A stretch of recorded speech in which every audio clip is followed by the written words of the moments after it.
શિક્ષક છું મંતર આપણે તમામ લોકો જાણીએ છીએ. આપણા રાજ્યમાં શિક્ષણનો સત્યાનાશ વળ્યો છે, સત્યાનાશ. અને તેનું સૌથી મોટું કોઈ કારણ હોય તો એક તો શિક્ષણનું વેપારીકરણ અને એ સિવાય સરકારી શાળાઓમાં સરકારી વિભાગની પૂર્ણતઃ રીતે દુર્લક્ષતા. અને એ જ કારણ છે વર્ગખંડો ઓછા, શિક્ષકોની કમી. આ બંનેને ઠીક કરવા જઈએ ત્યાં જે શિક્ષકોના નામ ચાલે છે, જે શિક્ષકો દેખાય છે રજિસ્ટરમાં, એ શિક્ષકો શાળામાં હોતા જ નથી. અને શિક્ષકોના નેતાઓ ગાંધીનગરમાં પડાવ નાખીને બેસી રહે છે. કેટલાક ડેપ્યુટેશન ઉપર આવતા હશે, કેટલાક શિક્ષકના નેતાઓ શિક્ષકોના કામ, સંગઠનના કામના નામે આવતા હશે. એટલે શાળાની અંદર માત્ર ને માત્ર આપણા ગરીબ પરિવારના ભૂલકા. શિક્ષકો પણ કેવા ખેલ કરે છે, અને એ ખેલનો આજે પર્દાફાશ કરવો છે. શિક્ષકો વિદેશમાં છે વર્ષોથી અને વિભાગને ધ્યાન પણ નથી. વિભાગ કોઈ કાર્યવાહી પણ નથી કરતું. 4-5 શાળાઓની ગેરરીતિને ઉજાગર કરવી છે. બનાસકાંઠા, મહેસાણા, નડિયાદ અને કચ્છ. શરૂઆત બનાસકાંઠાથી કરીએ. બનાસકાંઠાનો કિસ્સો સૌથી પહેલાં ચર્ચામાં આવ્યો. અહીંના મહિલા શિક્ષિકા બહેન છે ભાવનાબેન પટેલ. કહેવાય છે કે વર્ષોથી વિદેશમાં છે. વેકેશન પડે અને આગલા દિવસે આવી જાય અને એક હાજરી ભરી જાય એટલે ઓટોમેટિક આખા વેકેશનની એમની હાજરી ગણાય, એટલે સરકારી નિયમ પ્રમાણે ઓકે ગણાય. પણ આ તમામની વચ્ચે જેમની જવાબદારી છે આ ઉપર ધ્યાન રાખવાની, એમને ધ્યાન રાખ્યું નથી. આવી જ હાલત બનાસકાંઠાના વાવના ઊંચપા પ્રાથમિક શાળામાં છે. સાહેબનું નામ છે દર્શનભાઈ અંબાલાલભાઈ પટેલ. 10 નવેમ્બર 2022થી આ સાહેબ શાળામાં નથી આવ્યા. સમાચાર મળ્યા છે એ પ્રકારે સાહેબ કેનેડામાં સ્થાયી થયા છે. આ જ રીતે કડી તાલુકાના રણછોડપુર ગામની પ્રાથમિક શાળા. બેનનું નામ છે કવિતાબેન. આ કવિતાબેન ક્યારે વર્ગખંડમાં હમણાંથી દેખાયા જ નથી કે છોકરાને કવિતા શીખવાડે. કવિતાબેન આવતા નથી.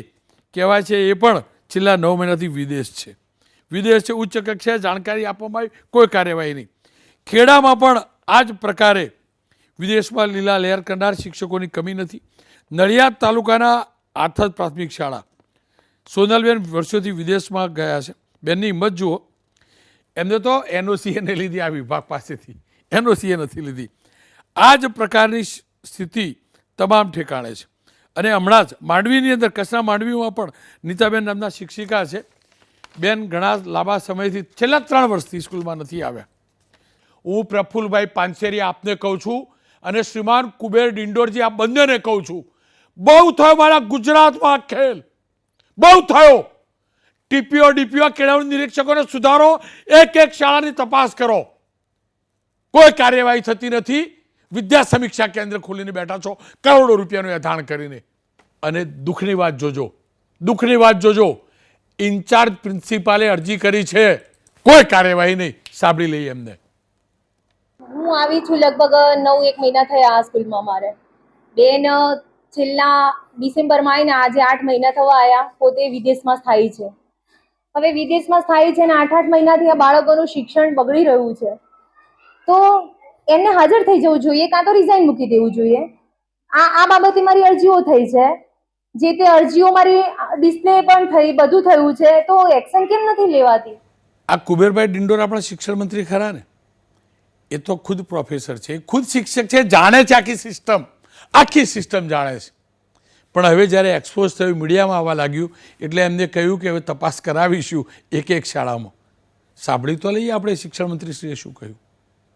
આ બાબત અમે હકીકતથી રિપોર્ટ મંગાવીશું. અમે એ કોઈ પણ કાળે આવું ચલાવવા માંગતા નથી. કોઈ પણ શિક્ષક હોય, કોઈ પણ કર્મચારી હોય, જો એને ફરજ દરમિયાન એ ગેરહાજર રહે તો હકીકત રિપોર્ટ મંગાવી પૂરેપૂરી એની રિકવરી પણ કરીશું, પનિશમેન્ટ કરીશું. આ બાબત આપના માધ્યમથી મને ધ્યાન પર આવી છે. હું વિશેષ હકીકત રિપોર્ટ મંગાવી લઈશ, તો એમાં તથ્ય હશે તો આગળ વધી. માનનીય શિક્ષણ મંત્રીશ્રી, તમારી જોડે જે રિપોર્ટ આવશે ને સાચા નથી આવતા. અગાઉ ભૂતિયા વર્ગને લઈને પણ અમે કહ્યું હતું, ભૂતિયા સ્કૂલો જે ચાલે છે એનું પણ કહ્યું હતું. બધા કોચિંગ ક્લાસના નામે શું વેપાર ચાલે, કશું કાર્યવાહી ના થઈ. અહીંયા આખું ગામ જાણે છે, આખું ગામ જાણે છે આ શિક્ષકો તોની ખોટી કેટલીક હાજરી ભરાય છે, ફરજી શિક્ષકોની જગ્યાએ લોકોને ઊભા કરાય છે અને મહિનાઓથી વિદેશમાં શિક્ષકો ગયેલા છે અલગ અલગ જગ્યાએ, 1, 2, 3 નહીં અનેક કિસ્સા છે, કોઈ કાર્યવાહી નથી થતી. તમારો વિભાગ માનનીય શિક્ષણ મંત્રી શ્રી કાર્યવાહી કરવા માગતો નથી. આ કેળવણી નિરીક્ષક, ટીપીઓ, ડીપીઓ કેટલા લોકો છે અને વિદ્યા સમીક્ષા કેન્દ્રમાં તો કેટલા ડેપ્યુટેશન ઉપર લઈ આવ્યા છો. એ શાળાઓની હાલત જુઓ. અને આ બધા સંઘવાળા આવે છે ગાંધીનગર પડ્યા પાથરા રહ્યા છે, એમની જગ્યાએ કોણ ભણાવે છે ચેક તો કરો. શિક્ષણ મંત્રી શ્રી ચેક કરજો. ગુજરાતનું ભાવિ આ વિભાગની દુર્લક્ષતાના કારણે અંધકારમય છે. પાયો કાચો છે, હું ફરીથી કહું છું. એ તમામ પ્રમાણિક શિક્ષકોને સલામ. હું પણ શિક્ષકનો દીકરો છું, જાણું છું. એમને વંદન, ગુરુને વંદન. પણ જેમને શિક્ષણ કાર્યમાં રસ નથી, વિદેશમાં જનારા બધા હોય, નથી જરૂર કાર્યવાહી કરતા આવડતી હોય શિક્ષણ મંત્રી તો કાર્યવાહી કરો. અને સાંભળી લો, શિક્ષક સંઘ અને શૈક્ષણિક સંઘ આ બંનેના નેતાઓને એક પછી એક. ભીખાભાઈ, આ તમારી સરકારી શાળાઓમાં તો જબરું ચાલે. શિક્ષિકા બેન વિદેશમાં હોય, પેલા બેન ગ્રીન કાર્ડ હોલ્ડર, આ બધા ચમત્કારો શિક્ષકો શીખ્યા ક્યાંથી કરતા? કેટલું ઘાતક, કેટલું ખતરનાક શિક્ષણ માટે આ સ્થિતિ. જે બિલકુલ આપણા સૌના માટે, ખાસ કરીને શિક્ષણ જગત માટે આ બહુ જ ખોટું છે, દુર્ભાગ્યપૂર્ણ છે. શાળામાં તો ઠીક, ગુજરાતમાં ઠીક, ભારતમાં નહીં, પણ વિદેશમાં રહેનારા શિક્ષકની હાજરી જો વર્ગખંડની અંદર પૂરાતી હોય તો આનાથી મોટું દુર્ભાગ્ય કયું હોઈ શકે? રોનકભાઈ, શિક્ષણ વિભાગે ભૂતિયા બાળકોને વર્ગખંડમાંથી દૂર કરવા માટે ખૂબ પ્રયત્નો કર્યા છે, દર વર્ષે પ્રયત્નો કરે છે. અને ભૂતિયા બાળકો હવે લગભગ કોઈ શાળામાં નથી. ત્યારે આવા શિક્ષકો જો એક પ્રકારે, હું તો એને ભૂતિયા જ કહીશ, કારણ કે એ ભારતમાં નથી, આવા શિક્ષકો જો શાળામાં હોય તો શિક્ષકોના જ સંગઠનના આગેવાન તરીકે હું આવી ઘટનાને વખોડું છું. શિક્ષકે પણ આ પ્રકારે ન જ કરવું જોઈએ. જ્યારે વિદેશમાં પોતે રહેતા હોય ત્યારે આર્થિક સક્ષમ હોય જ, એને આ શું કામ કરવું જોઈએ? જે પણ આવા શિક્ષકો સ્કૂલમાં જતા જ નથી અને લાંબા સમયથી આવું ચાલે છે. મારે ભીખાભાઈ આપની પાસેથી એ જાણવું છે, કોણ લોકો ફૂટેલા હોય તો આ પ્રકારના કાંડ શક્ય છે? જે બિલકુલ રોનકભાઈ, આપની વાત સાચી છે કે નીચેથી ઉપર સુધી ક્યાંકના ક્યાંક આ પ્રકારના છીંડા હોય તો જ શક્ય બનતું હોય છે. કારણ કે આપે વાત કરી પ્રકારે ઓનલાઈન હાજરી તો હોય જ છે જ, પરંતુ વર્ષ દરમિયાન અનેકવાર CRC, BRC, TPO અને DPOની શાળાઓની મુલાકાતો પણ હોય છે, માસિક પત્રક પણ ભરાતું હોય છે અને એ માસિક પત્રક અપલોડ પણ થતું હોય છે. છતાં પણ આ ઘટનાઓ બને અને શાળાના આચાર્યશ્રીએ, મારી જે જાણકારી છે એ પ્રકારે શાળાના આચાર્યશ્રીએ લેખિતમાં જાણ પણ કરી છે કે આ હાજર નથી બેન, શિક્ષિકા બેન, અમે એમના ઉપર એક્શન લો, પગલાં ભરો. છતાં પણ એમને પગલાં ન ભરાતા હોય ત્યારે ચોક્કસ આપની વાત સાથે સંમત છું કે એ આખી ચેનલ એની સાથે સામેલ હોય. અને શિક્ષણ વિભાગે આવા ભૂતિયા કહી શકાય કે આવા પ્રકારના જે વર્ગખંડમાં નથી અને દૂર છે, વિદેશમાં છે, એ શિક્ષકો માટે જો તપાસ કરવાનો પત્ર કર્યો હોય તો આ જે ચેનલમાં જે સામેલ છે એવા મિત્રો, એવા અધિકારીઓની તપાસ પણ કરવી જોઈએ. કારણ કે તપાસ કર્યા પછી આવા ક્યાંકના ક્યાંક આ પ્રકારના શિક્ષકો મળશે. જે શિક્ષક લાંબા સમય ગેરહાજર હોય એમના વિરુદ્ધ પગલાં ભરવા માટેના પરિપત્રો કર્યા હતા અને તેમ છતાં પણ એ પરિપત્રો કર્યા પછી પણ જ્યારે આવી ઘટના સામે આવતી હોય ત્યારે ચોક્કસ કોઈએ છીંડાનો ઉપયોગ કરી અને આવી કાર્યવાહી કરી હોય એવું માની શકાય છે. ભીખાભાઈ, આ તો છીંડે આવ્યા ચોર બરાબર છે. હકીકત એ છે આવા એકલ દોકલ કિસ્સા નથી, અનેક શાળાઓમાં આવું ચાલતું હશે જ્યાં શિક્ષક શિક્ષિકાઓ નહીં જતા હોય છતાં પણ એમની હાજરી ભરી જતી હશે. અને ભીખાભાઈ, ત્યાં સુધી કે શિક્ષકોના બની બેઠેલા નેતાઓ, શિક્ષકોના સંઘના નેતાઓ એ પણ મહિના અઠવાડિયામાં કેટલા દિવસ શાળામાં જાય છે? કેટલા દિવસ શાળામાં જાય છે? શિક્ષકોની એક તો અછત છે અને નેતાઓ નેતાગીરી કરવા ગાંધીનગર ફરે અને પાછી એમની હાજરી પણ બોલાતી હશે અને બીજું કંઈક લખીને વાઉચર પણ ફાડતું હશે. આ કેટલું યોગ્ય? શિક્ષકોની આવી નેતાગીરી આ સ્થિતિ માટે કેટલી જવાબદાર? જી બિલકુલ રોનકભાઈ, આપણી વાત સાથે સંમત છું, પરંતુ સામાન્ય વહીવટ વિભાગનો પરિપત્ર છે, શિક્ષકના આગેવાનો હોય કે કોઈ પણ યુનિયનના આગેવાનો હોય, એ સામાન્ય વહીવટ વિભાગના પરિપત્ર મુજબ એમને મળવાપાત્ર રજાઓ હોય છે. વર્ષ દરમિયાન એ તાલુકાનો હોય, જિલ્લાનો હોય કે રાજ્યનો એ પદાધિકારી હોય, વર્ષ દરમિયાન એમને સંગઠનનું કામ કરવા માટે એમને રજાઓ મળતી હોય છે. એ રજાઓનો ઉપયોગ કરીને જતો હોય છે. સ્વાભાવિક છે કે શનિવાર કે રવિવાર ઓફિસો બધી બંધ હોય છે, ત્યારે શિક્ષકનું પ્રતિનિધિત્વ કરનારો આગેવાન એ પોતાના શિક્ષકોના પ્રશ્નો લઈને ગાંધીનગર કે જિલ્લા પંચાયતમાં જાય ક્યારે? 11થી 5નો સમય શાળાનો હોય છે, 11થી 5નો સમય એ ઓફિસોનો હોય છે, ત્યારે એને ચાલુ દિવસે જ જવું પડે અને ચાલુ દિવસે જવા માટે સામાન્ય વહીવટ વિભાગનો લેખિત પરિપત્ર પણ છે. ભીખાભાઈ, સરકારનો પરિપત્ર છે, પરંતુ પરિપત્રનો મિસયુઝ થાય છે. સંઘનું કામ કરવા, શિક્ષકોનું કામ કરવાના બહાને સંઘોના નેતાઓ, એ તાલુકાના હોય, જિલ્લાના કે પ્રદેશના, ગાંધીનગર સહિત અલગ અલગ વિસ્તારોમાં પડ્યા પાથરા રહ્યા છે મિટિંગોના બહાને, અને શાળામાં બાળકોને ભણાવવાવાળું કોઈ નથી. જે શિક્ષક મહેનતુ છે એમની જગ્યાએ વર્ગખંડની અંદર વર્ગ લેવા જાય છે. જેને 3-4 પીરિયડ લેવાના હોય એમને 8-8 પીરિયડ લેવા પડે છે. ભીખાભાઈ, કોઈ બોલતા નથી એ શિક્ષકો, કારણ કે એમને ચિંતા હોય છે કે એમની બદલીના કામ કે બીજા કામ વખતે સંઘો મદદરૂપ નહીં થાય. પણ આ પ્રકારની ગેરરીતિ કરવી અને પણ શિક્ષકોના નેતા થઈને, પવિત્ર વ્યવસાય છે શિક્ષણ, સેવાનો વ્યવસાય છે, સેવાનું માધ્યમ છે, અને એ જ શિક્ષકોના નેતાઓ મન મરજી શાળાની બહાર રહે, ભાગ્યે જ કોઈ દિવસ શાળામાં જાય. કહેવાતું હશે ગાંધીનગરના કામ અઠવાડિયે એકાદ વખત, એવું નથી ભીખાભાઈ, અઠવાડિયે એકાદ વખત આ જાય છે બધા નેતાઓ. કેમ? તમારો સંઘ હોય કે અન્ય શિક્ષક સંઘ, કેમ આવા નેતાઓ વિરુદ્ધ પગલાં નથી લેતો જે શિક્ષકો નેતા છે પણ શાળામાં જતા નથી?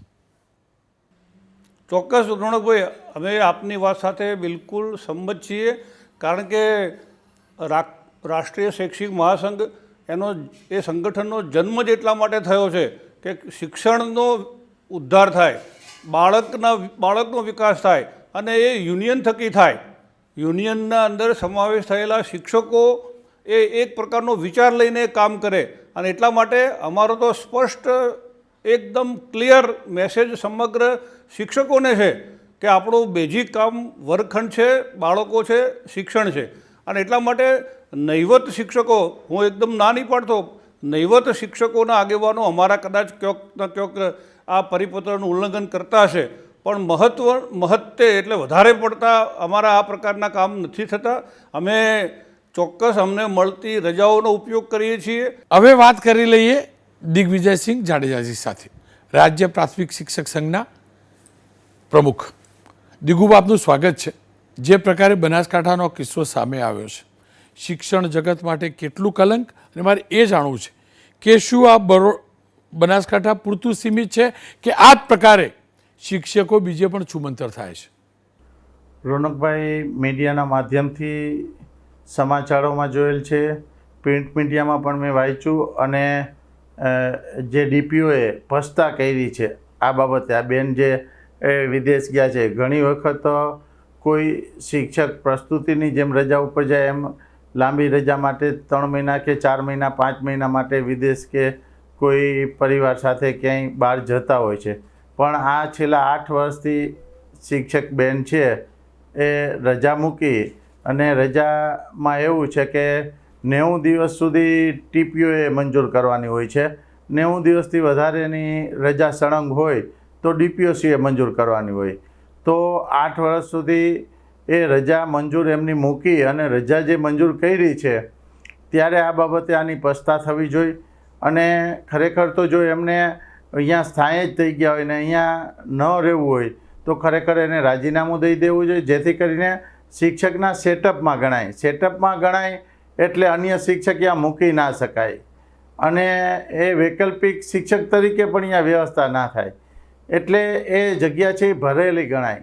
ભલે એ રજા પગાર લેતા ના હોય કે એક વર્ષે એકવાર આવી અને એક દિવસ હાજર થઈ અને એ વેકેશનનો પગાર લેતા હોય. બાપુ જો ફરીથી કહું છું અને માફ કરજો, હું પણ શિક્ષકનો દીકરો છું, આ ન બોલવું જોઈએ, પણ અનેક શિક્ષકો એવા છે અત્યાર સુધી આપણે સાંભળતા ને બાપુ કે છોકરા બંક મારે. અનેક શિક્ષકો એવા છે આજે પણ આ જ પ્રકારની ગેરરીતિ કરે છે. મેં તો ખાલી શરૂઆતમાં પૂછ્યું, એક જ નહીં, અનેક આવા કિસ્સા છે બાપુ. અને જ્યારે પાછળ લાગીશું ને તો હું શોધીને પણ બતાવું. ફરીથી કહું બાપુ, સાથે જ કોઈ પણ શિક્ષક સંઘના નેતાઓ, કોઈ પણ હું આ શબ્દ વાપરું છું, શૈક્ષિક સંઘ હોય કે તમારો સંઘ, અનેક નેતાઓ એવા છે શાળામાં ઈદના ચાંદની જેમ દેખાય છે સાહેબ. આ પણ તો યોગ્ય નથી ને. રોનકભાઈ, મોટાભાગના જ્યારે અમે જતા હોય કે જે હોદ્દેદારો સંગઠન, ત્યારે એમને અલગથી જે 14 રજા છે અને જેની રજાઓ ઓન ડ્યુટી તરીકે જ્યારે મિટિંગમાં બોલાવતા હોય, સરકારી કે અધિકારી જ્યારે મિટિંગ હોય ત્યારે પણ એ ઓન ડ્યુટી તરીકે બોલાવતા હોય છે. અને સરકારનો એક પરિપત્ર છે કે રાજ્યના પ્રમુખ મહામંત્રી હોય કે અન્ય જિલ્લાના, તો એને હળવી કામગીરી સોંપવી અને એ માટે વર્ગની કામગીરી જે છે એ રીતે કરવામાં આવતી હોય છે. ખાસ જ્યારે આપ કહો છો ત્યારે હોદ્દેદાર તરીકે પણ અમારી જવાબદારી રાજ્યના, અમે ફક્ત શિક્ષકોના હકની વાત નથી કરતા, સાથે સાથે ફરજની પણ વાત કરતા હોય છીએ. આજે ઘણા બધી વાત આપણે કીધી કે ઘણા બધા કિસ્સાઓ આપ કહી શકો છો અને આપના ધ્યાન પણ હશે. આવી જે તે સમયે અમે પણ રજૂઆત કરી હતી કે લાંબા સમય સુધી વિદેશ કે ગયા હોય અને પરત ના આવ્યા હોય, એ રજા મૂકીને ગયા પછી પરત આવ્યા જ ના હોય અથવા એની રજા પણ ના મૂકી હોય, તો એવા શિક્ષકોની જગ્યા ભરેલી બતાતી અને અન્ય શિક્ષકની વધ થતી હતી. ત્યારે પણ આ પ્રશ્ન ધ્યાનમાં આવ્યો હતો અને ત્યારે મોટાભાગના શિક્ષકોને માન્ય શિક્ષણ વિભાગ અને નિયામક ઓફિસ દ્વારા આખા રાજ્ય લેવલે તપાસ કરી એવા શિક્ષકોને છૂટા કરવામાં આવેલા હતા. દિગુભા, આપનો ખૂબ ખૂબ આભાર. ખેર ફરી એકવાર કહીશ, શિક્ષક ગુરુ છે અને ગુરુ દેવતુલ્ય છે. ત્યારે શિક્ષકની ફરજ છે, હું ફરીથી કહું છું, ગુરુની નિષ્ઠા ઉપર સવાલ ઉઠાવવાનો ક્યારેય કોઈને અધિકાર ન હોઈ શકે, પણ એવા કિસ્સા સામે આવે છે ત્યારે સવાલ ઉઠાવવા મજબૂર થઈએ છીએ. કેમ કે તમે સમયસર જતા નથી સ્કૂલોમાં, તમે બંક મારો છો, લાંબા સમય સુધી સ્કૂલમાં શિક્ષણ કાર્યમાં જોડાતા નથી, જેના કારણે વિદ્યાર્થીઓના શિક્ષણ ઉપર તો અસર પડે છે ને જે પ્રમાણિકતાથી ભણાવે છે શિક્ષક, એના ઉપર પણ એટલો જ વર્કલોડ પડે છે. અને બીજું, જો તમે ખોટી સહીઓ કરો છો, ખોટા બહાના કાઢીને નથી જતા શાળામાં, નેતાગીરીનું હોય કે કોઈ પણ, તો તમે જ જાતે ખોટું કરો છો. અને સરસ્વતીના ધામમાં તો તમે અમારા સંતાનોને સત્યના સંસ્કાર શું આપવાના? ફરીથી કહું છું, દરેક શિક્ષકોને નમન. પણ એવા શિક્ષકોને ખુલ્લા પાડવા પણ બાકીના શિક્ષકોની જવાબદારી છે જે ગેરકાયદેસર કામ કરે છે, જે ખોટું કરે છે. અને આશા રાખું, વિભાગ પાસે તો ટેકનોલોજી પણ છે, વિભાગના અધિકારીઓને લોકો જાણે છે કોણ એવા છે જે સ્કૂલમાં જતા જ નથી, જેમને ભણાવતા ભાર લાગે છે. અને જેને ભણાવતા ભાર લાગે ને એ શિક્ષક ના હોઈ શકે. ઘઉંમાંથી કાંકરા વીણીએ ને એમ જેને ભણાવતા ભાર લાગતું હોય ને એમ બહાર કાઢીને ફેંકવાની જરૂર છે.